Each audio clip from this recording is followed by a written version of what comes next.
Hello everyone.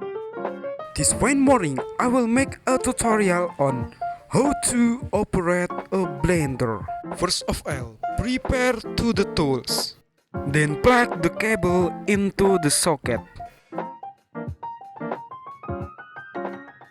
Before turning in the blender, we also need to know the blender speed level, such as level 1 for low, level 2 for medium, and level 3 for high.